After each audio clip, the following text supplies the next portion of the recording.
This looks nice. Let's find out what it is.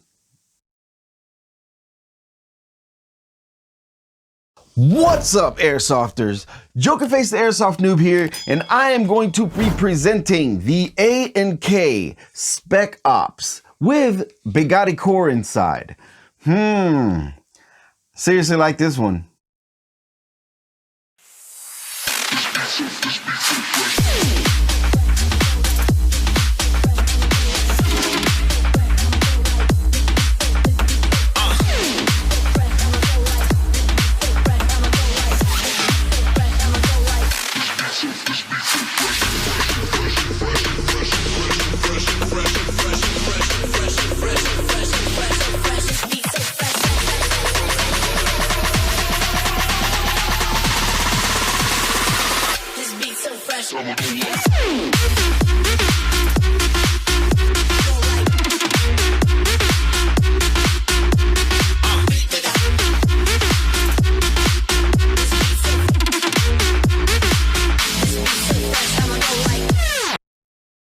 But before we get to the nitty-gritty, I am going to show you what was in the box. What's in the box? Well, first of all, you get a chrono diagram directly from Begadi.com. Well, we all know that. And you get a cleaning rod. Tell me something new. And you get a speed loader. Is there anything else? Yes, you get an Allen wrench. I actually found out what it's for, but we'll get to that later. But do we still have, what? Hold on. We have a foregrip. That is really cool. But where's the, you don't just get one, but two mid-cap mags out of high-grade polymer.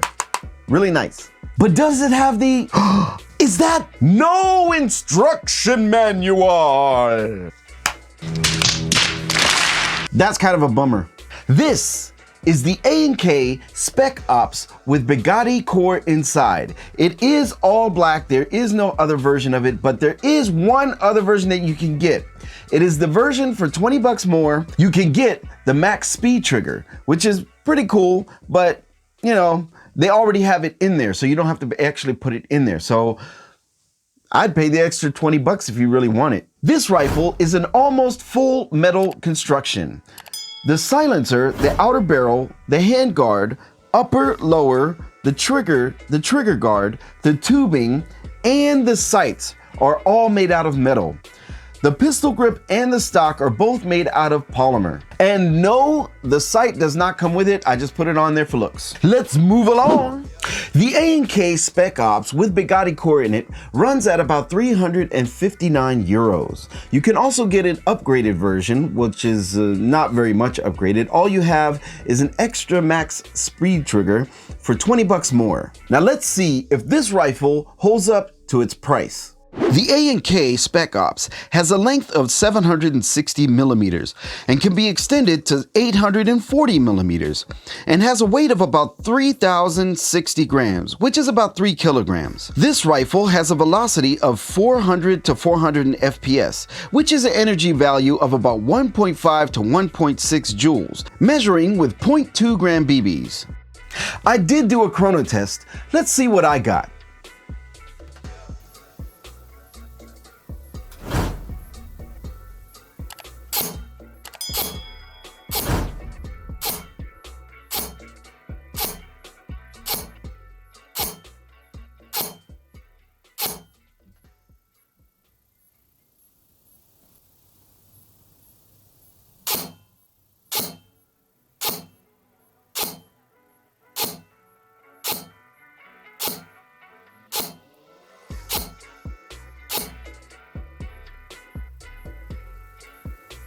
So let's move on to the front of the rifle, shall we? This octagon silencer is made out of metal and can be unscrewed and is very heavy. It actually feels like around 300 to 400 grams. It is very, very heavy, and it does not have any foam in it. I can't open it up right now. I had it open, but this has no foam in it. So if you'd like to put in some foam in there, you can. Won't be an issue. Just letting you know that this does not have any foam in it, and it is very heavy. I guarantee you this has something to do with the huge weight of this rifle. Take it off and then hold it and you'll see the difference. After removing the silencer, it will reveal a 14mm counterclockwise thread, which means that you could put a tracer or a different silencer on the weapon. This handguard is a 9-inch handguard. It is very beefy, and personally, I don't know, but I really love this handguard. It's got some kind of a skeleton. It's like a skeleton type of handguard, but it also has like 416 type of style to it.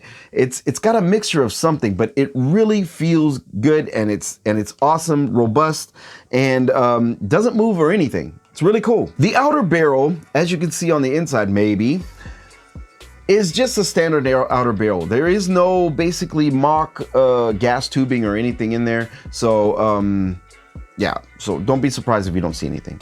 It's not on there. Of course not. Yeah, no. Yeah, it's not gonna have it. Well, I'm sorry, it's just not gonna have it. So let's look at the monolithic rail. By removing the red dot, you can basically see the monolithic rail. The monolithic rail is about 380 millimeters long.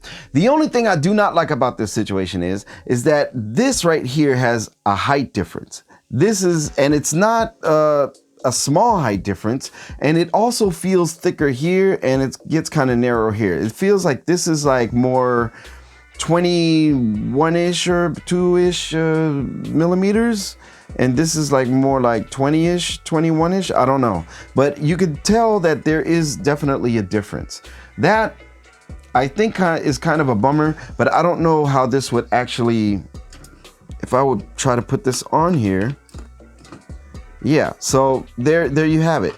You'll have an issue by putting a red dot on there if you want to basically put it in front of here, and let's just say that basically the holograph or the sight just is here.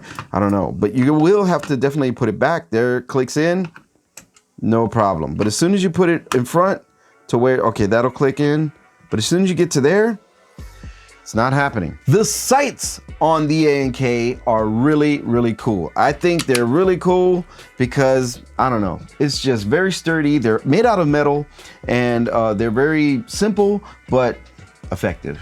Now let's move to the upper. When we have the upper here, you can basically pull the charging handle back. You will have to hold it back. This will reveal the metal rotary hop-up unit, which is really cool. The only thing is it doesn't have any notches. You won't hear any clicks or anything. It's just basically it gets smooth. It's pretty sturdy, so you won't have to basically adjust it anymore. But the fact that it's actually metal is really cool. I think that's an awesome plus for this weapon, guaranteed. Now let's move on to the lower. Let me screw this on first. A few moments later. Eventually. So much later that the old narrator got tired of waiting and they had to hire a new one. Okay. I just think it looks beefy. I think it looks awesome. I mean, to be honest, I kind of keep it on there. I don't know. Maybe you get used to the weight. I don't know. Anyway, let's move on to the upper. The upper, you have the selector switch. This selector switch has semi and auto, but due to the fact that we are in Germany, anything over 0.5 joule, you can only use in semi-automatic mode. So this particular weapon will not have a full auto. So basically you're gonna have safe, semi, and semi. This rifle has a round trigger. Just a simple, normal trigger. I mean, you definitely have enough room for your gloves, you know, so you won't have an issue on that. On the other side, you will have the mag release. The mag release is pretty small, but you can reach it really easy. I mean, as far as I don't know, it really works. It works really well. And what I also noticed is that the mags are really cool. These polymer mags have a rubber bottom, so when you hit it, it's all rubber. This whole piece is rubber. And you also have an indicator on the bottom, so which is pretty cool. They fit really nice, they feed great, and they release with the release mag very easy. I don't know if you can drop it. You can drop it. This is cool. One thing I did forget to mention is that none of the controls are ambidextrous. The charging handle, mag release, and the selector switch are all non-ambi. Now let's move on to the pistol grip. The pistol grip is pretty slim, but it feels great in the hand. It feels kind of, it's really good. It's not too cheap. And, oh, this is awesome. It has ventilation on the bottom. For the motor, I did take the motor out and I tried to use, I tried the torque test. And to be honest, straight out of the box, this motor is actually pretty good out of the box. Not bad. Now, we'll find out later. Let's see. Now let's move to the rear of this rifle. Now you do have a, nope, you don't have a sling mount. There is no sling mount here, but there is a sling mount here on the stock. This stock has 6 positions. 1, 2, 3, 4, 5, 6. There you go.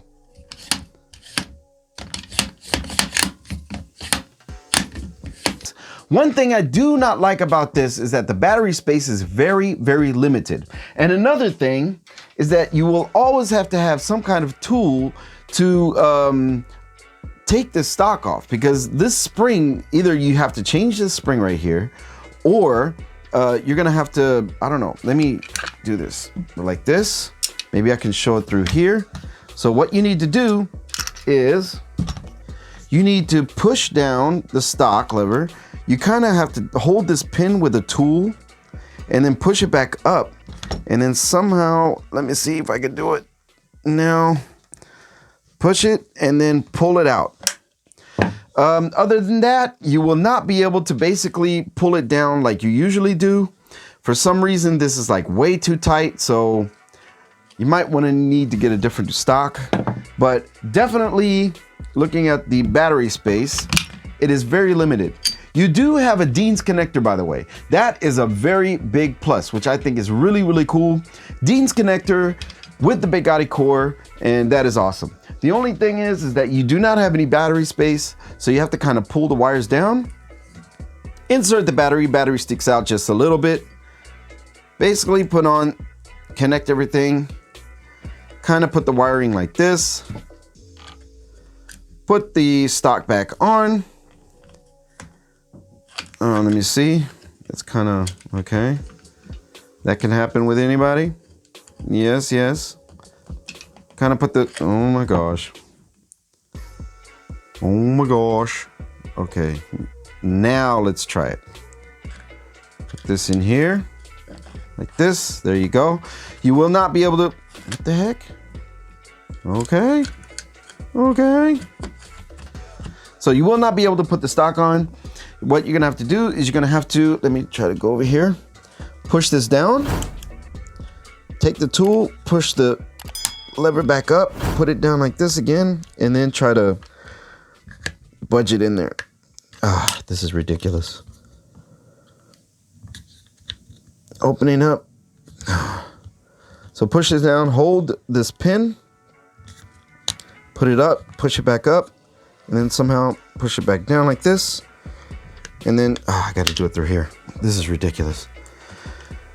Push it down, hold the pin, put it down some more, and then budge it in there. There you go. Now, you will not be able to put the stock in all the way because the cables are sticking out. So what do? You just put it as far as you can. Now, what I really like is the trigger response. The trigger response is awesome. I think out of the box, I think it's pretty cool because you have the Begadi Core in there. It's an EFC system, and you have cycle detection, you have battery protection, you have everything that a normal EFC system has, which is really cool, including the trigger response. And I think it's pretty cool. I did do a shoot test. Let's see how that went.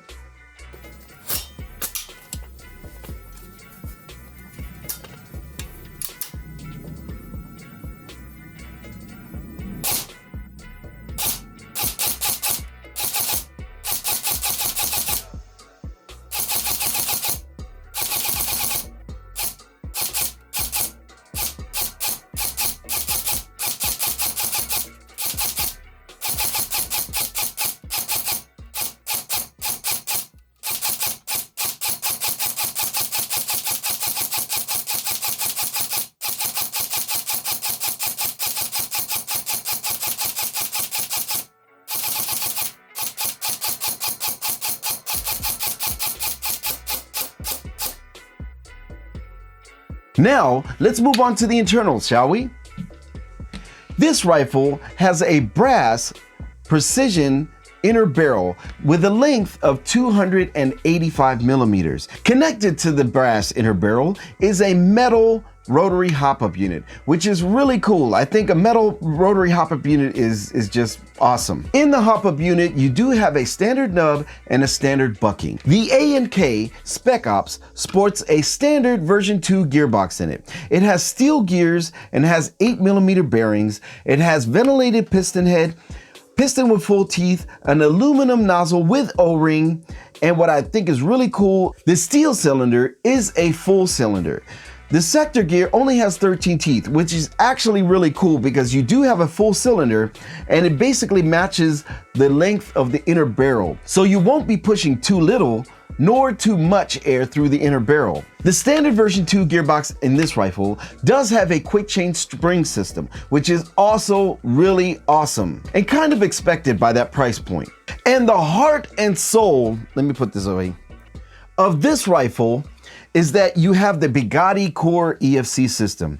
Out of the box, the Begadi Core EFC system is great. I really like the trigger response, especially it's not an ETU, it's not just a MOSFET, but it has basically all of the above. It has cycle detection, has the MOSFET, it has battery protection. So basically, I think out of the box, that is a pretty good deal, to be honest. Now, what are the pros and cons on this rifle? Pros. Pro number one is the full metal construction. I think the almost full metal construction on this rifle is freaking awesome. I like it. Everything is really nice. The only thing I don't like is the monolithic rail that is actually uneven a little bit, just slightly.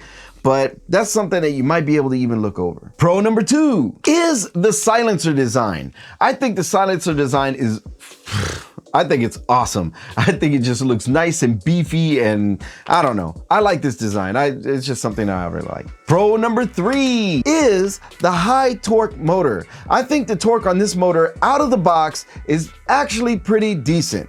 Especially for that price point.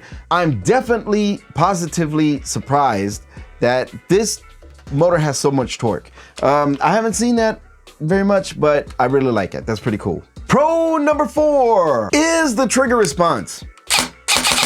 I think the trigger response, and it shoots very well. When you basically have the BBs in there and you shoot BBs, it's a lot quieter than you can actually hear about it now. It's just a bit quieter and I like it. Out of the box, you have a trigger response, no gear jams. I think that's pretty cool. Cons. Con number 1 is the silencer. I love the silencer, but it's heavy. It is really, really heavy. So putting a different silencer on there, maybe, you know, out of a lighter material. I wouldn't necessarily say that it wouldn't have to be, you can definitely have an aluminum silencer on there, even in this octagon format, and not have it be so heavy. It is actually pretty heavy. So that basically makes this rifle a little bit more front heavy than usual. Con number 2 is the battery space. The battery space kind of sucks, and I really do not like trying to get this stock off because it is really hard. You just can't do it just like this. You have to use a tool to basically push this pin down. Right here, you have to push this pin down, and you have to push it with like brute force, but you can't just do it like this. It's impossible. So the battery space and the stock are actually both together. I think it's kind of a bummer. So what do I think about this rifle? And does it get the noob stamp of approval? Well, I'd say a kinda to a kinda yes. The reason being, I think that the price of this rifle is just a bit too steep. Knock off about 20 bucks, and I think that'll be definitely justified. Don't get me wrong though. The version 2 gearbox with quick change spring system, the steel gears in there with 13 teeth sector gear, you have the aluminum nozzle, you have ventilated piston head. All these things are really, really good out of the box. I think it's out of the box, this rifle is actually pretty good. So that's the reason why I give it a kinda yes, because like I said, I think the price is just too steep, but if anyone is definitely looking at this, I think the handguard is awesome. I really like the handguard, and if you're looking for a rifle like this, like I said, if you would like to pay the extra bucks, 20 bucks, then I would definitely recommend this rifle to you, because you will not have to actually exchange anything out of the box right now, and you can improve later. If you like this review, go ahead and click the subscribe button and click the notification bell so you won't miss another review. It would definitely help me very much. Oh, and also, if you do have a patch and you would like to send it to me so I can present it at the beginning of one of my reviews, go ahead and write me on my Instagram. Until then, Jokerface the Airsoft Noob signing out.